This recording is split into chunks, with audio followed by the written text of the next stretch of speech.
Sebelum PKP dulu, hampir setiap bulan kita adakan aktiviti. Dalam tempoh 3 bulan tu memang tak boleh nak teruskan. Saya selalu curi dia punya bahan. Bawa lari masuk dalam hutan. Saya panjat pokok, saya mengait di atas pokok.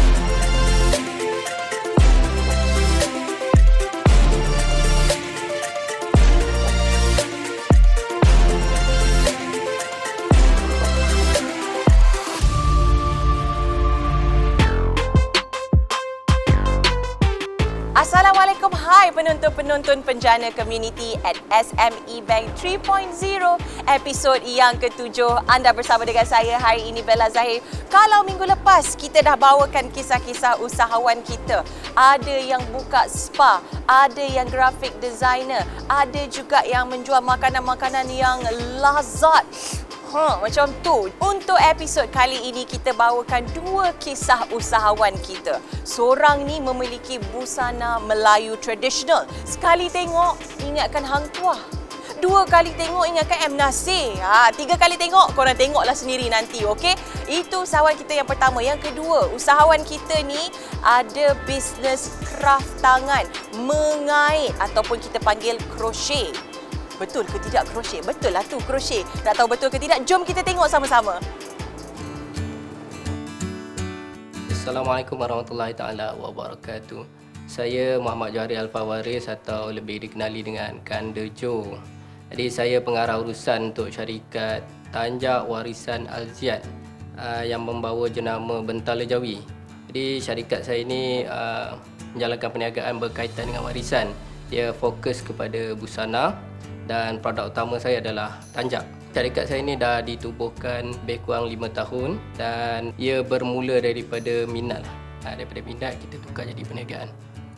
Sebelum-sebelum ni memang orang sindir lah. Abang Tuah nak ke mana dan sebagainya kan. Tapi benda tu tak mematahkan semangat saya. Saya anggap benda tu sebagai pujian lah untuk menguatkan saya lagi kan. Dalam komuniti kami ni memikirkan lah macam mana kita nak survive dalam perniagaan busana ni. Sebelum PKP dulu, hampir setiap bulan kita adakan aktiviti.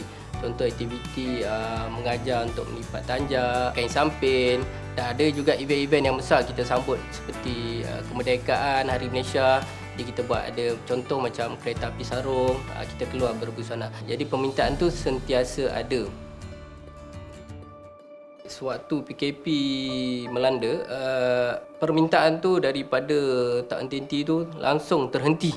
Saya terpaksa tutup premis, kemudian terpaksa menyewa rumah lah untuk cut cost kan. Kita sewa rumah untuk menempatkan barang-barang, mesin jahit dan sebagainya. Dalam tempoh 3 bulan tu memang tak boleh nak teruskan. Saya pun terpaksa jadi food delivery dan sebagainya lah, yang mana boleh mendatangkan pendapatan untuk menampung kehidupan seterusnya.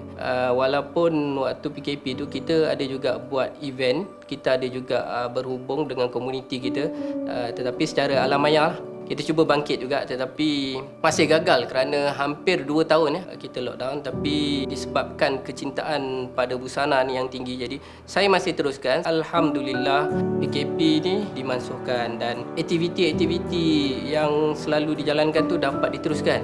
Bermula daripada bulan puasa untuk sambutan hari raya, bermula di situlah kebangkitan tu berlaku.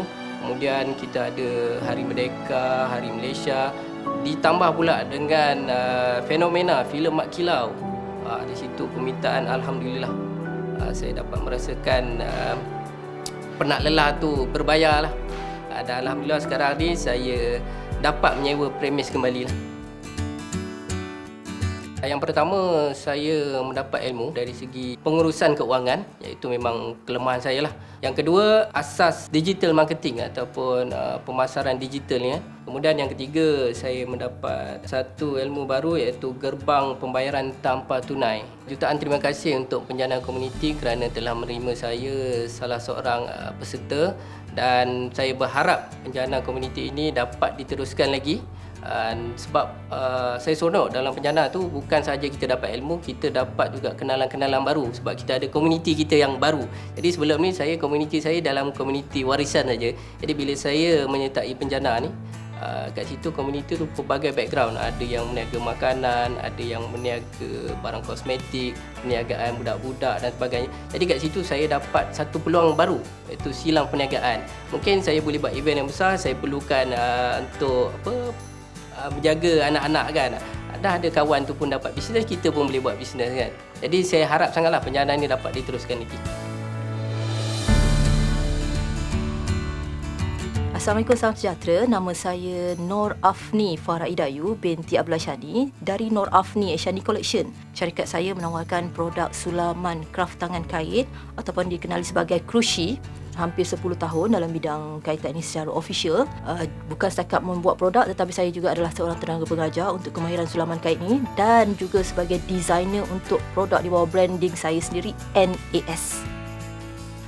Bermula usia 7 tahun, tengok mak mengait. Saya selalu curi dia punya bahan. Saya curi benang, saya curi jarum, bawa lari masuk dalam hutan. Saya panjat pokok, saya mengait di atas pokok. Itu memori yang paling saya tak boleh lupa lah, permulaan saya.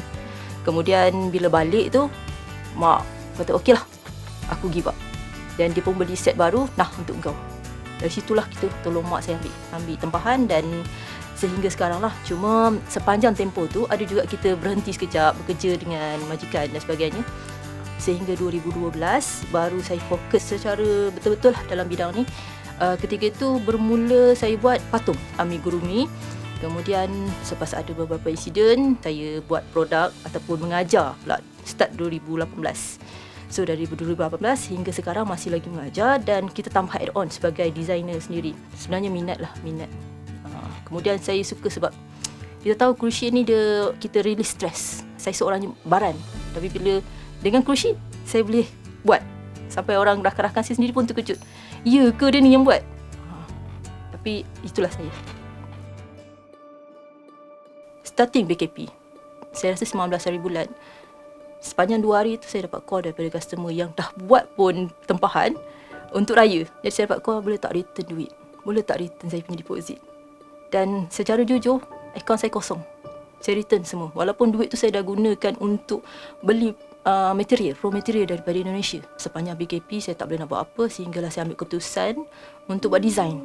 Dan di situlah kita dapat income. Walaupun ada tapi tidak juga mampu menanggung sewa kedai dan sebagainya. Jadi kita tutup kedai, balik ke rumah lah macam tu. Ramai yang kata, you takkan boleh berjaya punya. Dia cakap macam tu, jadi macam, okay, tak apa. Belum rezeki, saya anggap itu belum rezeki saya. Selepas BKP ni, Alhamdulillah kita mula groom balik. Kita ambil balik inisiatif, kita comeback ke tradisi lama. Masuk booth, pergi booth, jumpa dengan orang. Kemudian kita pergi kelas, kita renew balik ilmu. Kemudian kita buat posting dan sebagainya. Kena buat balik yang lama. Walaupun orang cakap traditional way tu dah tak boleh pakai kan. Tapi pada saya, itulah yang nak membangunkan balik saya punya brand. Kami diajar tentang marketing yang saya tak belajar di luar. Satu, pasal media sosial. Ya, mungkin saya dah belajar. Tapi ada ilmu yang kita nampak kecil tapi sebenarnya impaknya besar. Hari kedua tu kita belajar tentang account. So, soalan yang panas ketika tu adalah LHDN berkenaan dengan cukai. Coach tu terangkanlah apa fungsi LHDN. Kita diajar bagaimana untuk simpan resit-resit. Kemudian kami diberikan template accounting. Untuk template yang diberikan oleh SME Bank ni sangat senang untuk diadaptasi atau digunakan oleh usahawan walaupun usahawan baru. Dan saya masih menggunakan untuk banyaknya lebih kepada invoice lah sebab kita mengajar kena hantar quotation, kita kena hantar invoice. Jadi saya memang menggunakan apps tu lah. Saya sangat mengharapkan program ini diteruskan. Saya dah merasa impaknya dan saya nak berkongsi dengan rakan-rakan saya dan juga mungkin adik-beradik saya lah. Program ni sangat bermanfaat, bukan saja pada orang yang dah 10 tahun, tapi orang yang newbie, baru nak berniaga. Belum berniaga pun saya rasa patut dah pergi belajar ilmu-ilmu usahawan ni. Itu dia tadi kisah usahawan-usahawan kita dalam program Penjana Community at SME Bank 3.0. Macam mana? Menarik bukan? Banyak benda yang kita boleh belajar daripada kisah-kisah usahawan kita ni. Bagi yang tengah menonton pun, jangan lupa ya untuk catatkan tips and tricks untuk perniagaan-perniagaan anda. Itu saja yang kita ada untuk minggu ini. Saya Bella Zahir. Jumpa lagi dalam program Penjana Community at SME Bank 3.0 minggu hadapan. Assalamualaikum.